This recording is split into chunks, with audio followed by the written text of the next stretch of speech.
بسم اللہ الرحمن الرحیم۔ السلام علیکم ناظرین میں آپ کا ہوسٹ نعمان احمد۔ ناظرین اس ویڈیو میں آپ کو اٹک کی ہسٹری کے بارے میں بتاؤں گا کہ اٹک کس زبان کا لفظ ہے اور اس کے معنی کیا ہیں اور اس کا نام اٹک کس طرح پڑا۔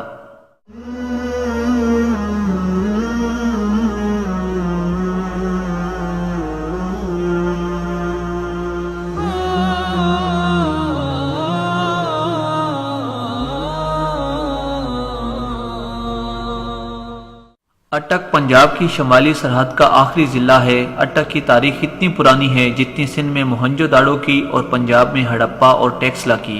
مختلف تاریخ دانوں کی مختلف رائے ہے کہ اٹک کا نام کس طرح پڑا۔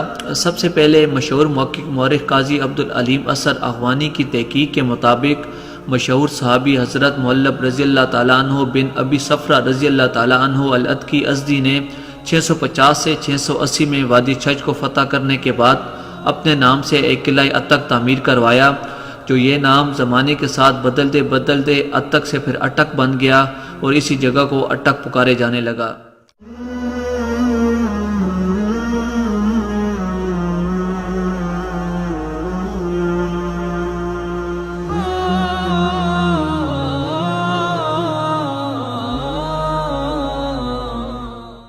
بعض کے نزدیک اٹک ہندی زبان کا لفظ ہے جس کے معنی ٹھہرنا یا رک جانا ہے۔ مشرق سے آنے والے لوگ لازماً یہاں رک جایا کرتے تھے۔ اکبر اعظم اس کو اٹک بنارس بھی کہا کرتا تھا۔ اس کے علاوہ ایک اور ضعیف سی روایت موجود ہے کہ یہاں دریائے سندھ کا پانی رک کر یا اٹک کر چلتا تھا، اس کی وجہ سے اس کو اٹک کا نام دیا گیا ہے۔ جبکہ سر وجات اشرف قاضی کی تحقیق کے مطابق اٹک سنسکرت زبان کا لفظ ہے جس کے معنی ہیں اے نیرو اسپیس بٹوین ٹو ماؤنٹینز، ایک تنگ جگہ جو دو پہاڑوں کے درمیان ہو۔ اس وقت اٹک قلعہ کے قریب سب سے وہ تنگ جگہ تھی جہاں کشتیوں کا پل بنایا گیا تھا۔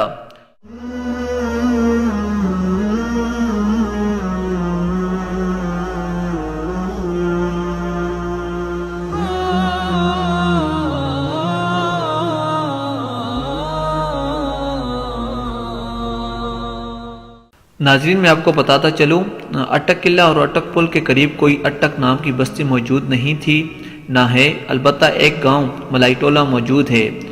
ملائی ٹولہ یعنی ملاحوں کا ٹولہ۔ ملائی ٹولے کے بارے میں دو روایات موجود ہیں۔ پہلی روایت کے مطابق 326 قبل مسیح سکندر اعظم یونانی نے بہت سے ملاحوں کو اکٹھا کر کے دریائے سندھ کو پار کرنے کے لیے کشتیوں کا پل بنوایا۔ اس کے بعد پھر سکندر اعظم کے لشکر نے راجہ فارس پر حملہ کیا اور پنجاب میں داخل ہو گئے۔ پھر سکندر اعظم نے ملاحوں کے لیے ایک بستی بنوائی جو اب ملائی ٹولہ کے نام سے جانی جاتی ہے۔ دوسری روایت کے مطابق اکبر بادشاہ کے حکم سے ہندوستان سے چند ملاح خاندان یہاں لا کر بسائے گئے تھے تاکہ کشتیوں کے ذریعے آنا جانا آسان ہو۔ اسی بنا پر اس آبادی کا نام ملائی ٹولہ پڑ گیا۔ یہ گاؤں اٹک قلعہ کے جنوب کی طرف دریائے سندھ کے عین کنارے پر واقع ہے۔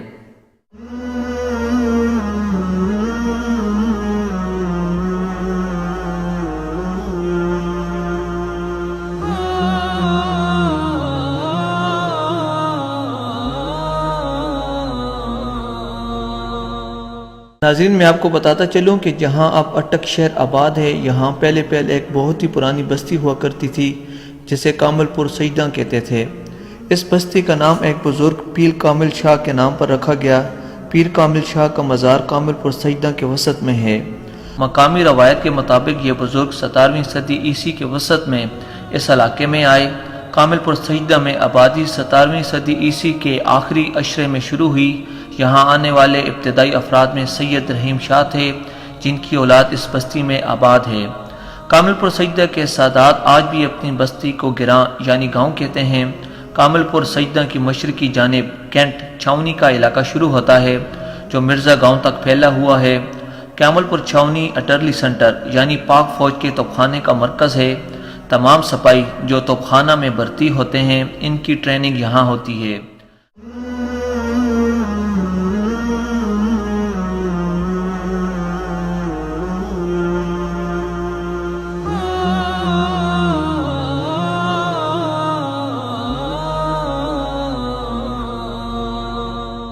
ناظرین میں آپ کو بتاتا چلوں کہ جب انگریزوں نے یہ شہر ڈیزائن کرنا شروع کیا تو یہ شہر نہایت خوبصورت طور پر ڈیزائن کیا گیا تھا۔ شہروں کو مختلف علاقوں میں تقسیم کیا گیا تھا۔ تمام گلیاں 22 فٹ چوڑی اور سیدھی تھیں۔ اگر کسی گلی کے ایک سرے پر کھڑے ہو کر دیکھیں تو اس کا آخری سرا آسانی سے نظر آتا تھا۔ جہاں گلیوں کے درمیان چوہرا بنتا وہاں کنویں موجود تھے جہاں سے پانی حاصل کیا جاتا تھا۔ تمام گلیاں اینٹوں سے پکی کی گئی تھیں اور پھر یہ شہر انگریز جنرل کولن کیمبل کے نام پر آباد کیا گیا۔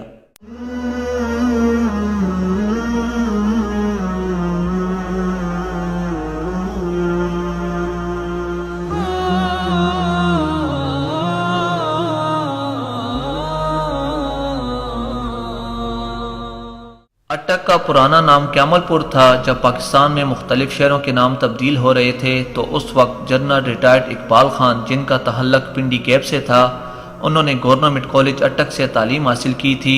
انہوں نے اپنے استاد ڈاکٹر غلام جیلانی برق کے کہنے پر کیمل پور شہر کا نام تبدیل کر کے اٹک رکھ دیا۔ ڈاکٹر غلام جیلانی برق کالج میں درس و تدریس کا کام کرنے کے علاوہ ایک ممتاز مذہبی شخصیت تھے۔ ان کا شمار شہر کے معزز ترین لوگوں میں ہوتا تھا۔ ڈاکٹر صاحب ادیب، 40 کتابوں کے مصنف، شاعر اور بہترین مقرر تھے۔ آپ نے پرشین میں PhD کی ہوئی تھی اور آپ کا تعلق بسال گاؤں سے تھا۔ ناظرین، یہ اٹک شہر کی ہسٹری تھی۔ اگر آپ کو ہماری ویڈیو پسند آئے تو اس ویڈیو کو شیئر کریں، کمنٹس کریں اور لائکس کریں، اور ہمارا YouTube چینل سبسکرائب کرنا مت بھولیں۔ ویڈیو دیکھنے کا بہت شکریہ۔ اللہ حافظ۔